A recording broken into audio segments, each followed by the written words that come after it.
Bonjour, nous sommes le mardi 3 novembre, bienvenue pour une nouvelle quotidienne de PN, le nouveau programme de Paris-Normandie spécial confinement. On est ensemble pendant un quart d'heure, du lundi au vendredi dès 18h. Tout de suite, le sommaire de cette édition. Même les maires sont vent debout contre les restrictions d'ouverture de certains commerces de proximité dans leur commune. Aujourd'hui, des recours étaient examinés au tribunal administratif de Rouen.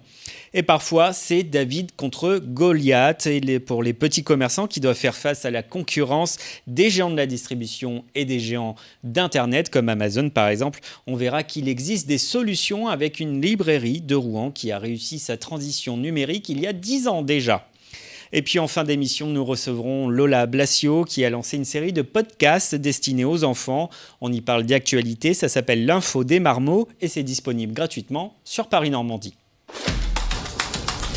Mais avant tout cela, je voulais vous montrer ces quelques images tournées par notre confrère de l'agence de Rouen, Benoît Marin Courtoux. On y voit des rayons fermés dans différents supermarchés de l'agglomération de Rouen. Vous le savez, mardi, les grandes surfaces ne devront vendre plus que des produits dits essentiels. Et oui, le commerce et sa survie sont au cœur des discussions de ce confinement. Et eux, ils ont tenté un coup de poker pour sauver le commerce dans leur centre-ville.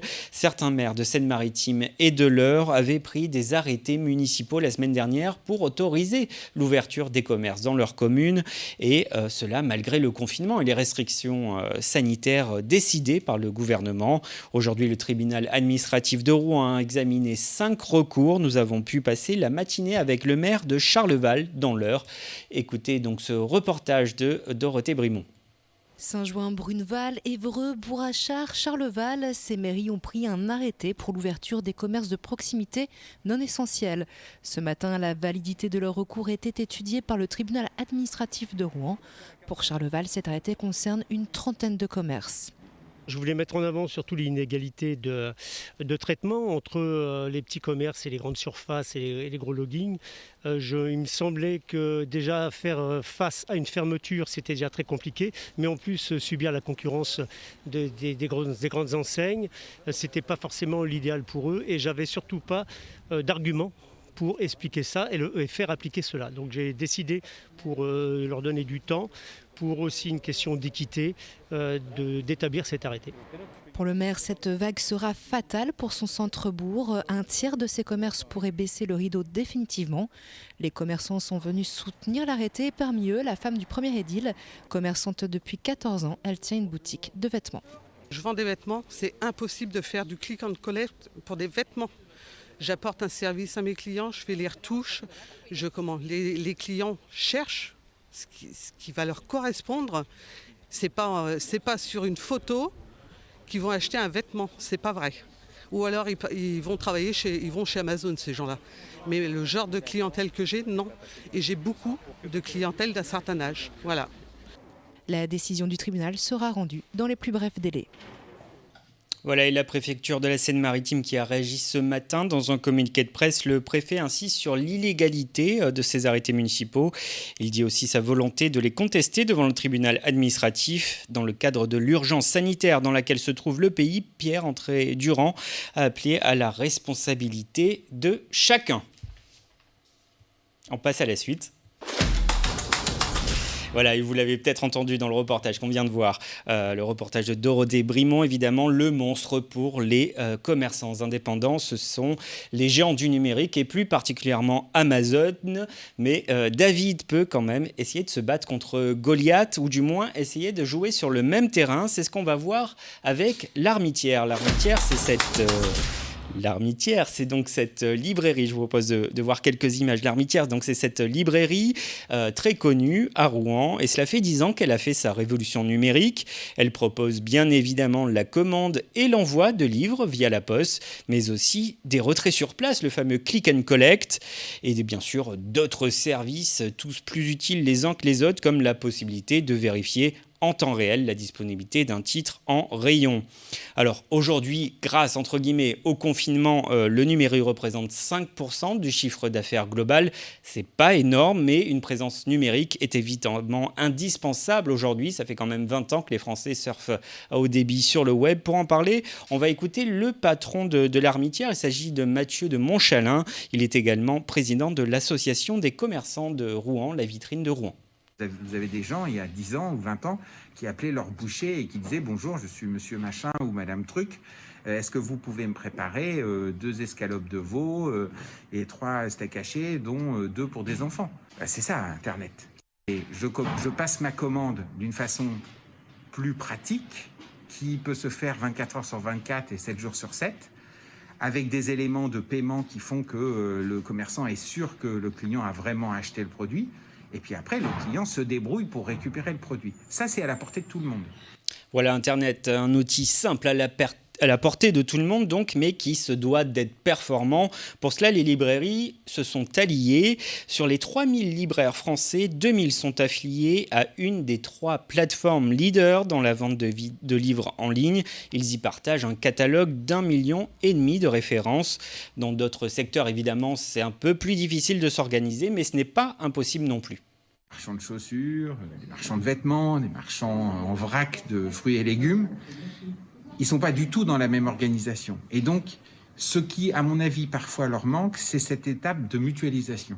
C'est là que les collectivités jouent un rôle, c'est là que les chambres de commerce et d'industrie jouent un rôle, c'est là que les syndicats professionnels jouent un rôle. Et c'est peut-être là que l'État peut aider à jouer un rôle, en créant les outils collectifs qui font que vous avez la possibilité, à plusieurs, d'assumer un site Internet. Parce qu'un site Internet rapporté et géré tout seul par une petite boutique, soit il n'y a pas grand-chose dedans et il ne sert à rien, soit il est de bonne qualité et il coûte beaucoup trop cher par rapport au chiffre d'affaires que cette petite boutique pourra faire. Et c'est idiot parce que à 2 km de là ou à 10 km de là, une petite boutique qui fait le même métier, va avoir les mêmes besoins, va faire exactement le même site Internet. Et un site pour 2 boutiques, ça coûte moins cher que 2 sites Internet. Voilà, et Christian qui réagit en direct sur Facebook, qui voudrait bien voir les petits commerçants ouverts, mais bon, le préfet l'a reprécisé, impossible compte tenu de la situation sanitaire. Donc Mathieu de Montchalin le disait, des outils numériques envisageables à l'échelle d'une métropole. Est-ce qu'on pourrait essayer d'y entrevoir une solution face aux géants du numérique ? Pas vraiment, nous dit-il. Le tout est quand même de savoir rester à sa place et surtout ne pas se tromper de combat. On l'écoute. Moi, j'ai pas d'avis là-dessus, j'ai pas de réponse toute faite. Ce que je sais, c'est qu'aujourd'hui, je sais envoyer des colis par la poste à mes clients et je sais leur mettre de côté des livres qui peuvent venir récupérer 3/4 d'heure après avoir passé la commande. Et honnêtement, là, en ce moment, depuis le début du second confinement, on est à plus de 350 commandes par jour. C'est donc la preuve qu'il y a des gens qui sont intéressés par ce service. Après, je ne suis pas celui qui viendra faire du mal à Amazon. Ça, je le sais très bien. Voilà, et si l'espace librairie est fermé au public, disponible qu'en click and collect, l'espace presse de l'Armitière lui est ouvert. L'occasion d'y acheter par exemple son quotidien régional Paris-Normandie. Voilà, et pour terminer cette émission, je vous propose d'écouter ce petit son qui va arriver tout de suite. L'info des marmots, le podcast de Paris-Normandie qui explique l'actualité aux enfants. Voilà, ce son, c'est le générique de l'Info des Marmots. C'est le nouveau podcast produit par Paris-Normandie. C'est une idée originale de Lola Blasio. Bonjour Lola. Bonjour Frédéric. Alors, vous êtes journaliste à Paris-Normandie. C'est vous qui avez créé ce podcast. Alors, quelle est l'idée principale ? Alors, l'idée, elle est très simple, c'est d'expliquer l'actualité aux enfants. Comment on fait alors pour expliquer l'actualité aux enfants ? J'imagine que ce n'est pas un exercice très facile. Alors, il y a quelques difficultés puisqu'il faut vulgariser tout ce qu'on raconte et tout ce qu'on écrit et ce que nos lecteurs comprennent bien dans nos pages. Il faut le vulgariser un petit peu plus pour les enfants. Donc du coup, pour ça, je procède en 2 temps. La première partie, j'enregistre ma voix et je donne un petit peu toutes les explications. Je fais un peu la maîtresse d'école, mais gentille. Gentil, oui. Et la deuxième partie, c'est je vais voir des enfants, donc dans des écoles, dans des familles, je vais à leur rencontre et j'écoute un petit peu tout ce qu'ils ont à me dire, la façon dont ils voient le monde et ce qu'ils ont à dire par rapport à l'actualité. Ensuite, je mets tout dans un checker, je monte et ça donne l'info des marmots. Ah bah super, du coup vulgariser, ça ne veut pas dire passer à côté des infos importantes, hein. Quel sujet vous avez déjà traité dans ces podcasts? Alors non, vulgariser, c'est vraiment c'est apporter l'information de façon accessible aux enfants, se mettre à leur hauteur pour qu'ils comprennent.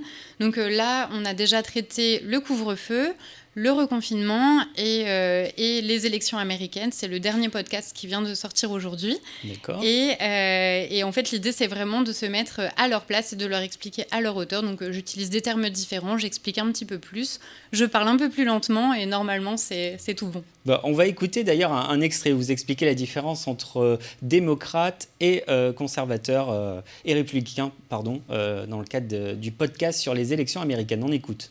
Pour simplifier, lors de ces élections, deux grands partis, c'est-à-dire deux familles politiques aux idées différentes, s'affrontent. À droite, il y a les républicains, qui ont pour emblème l'éléphant et pour candidat Donald Trump, l'actuel président des États-Unis.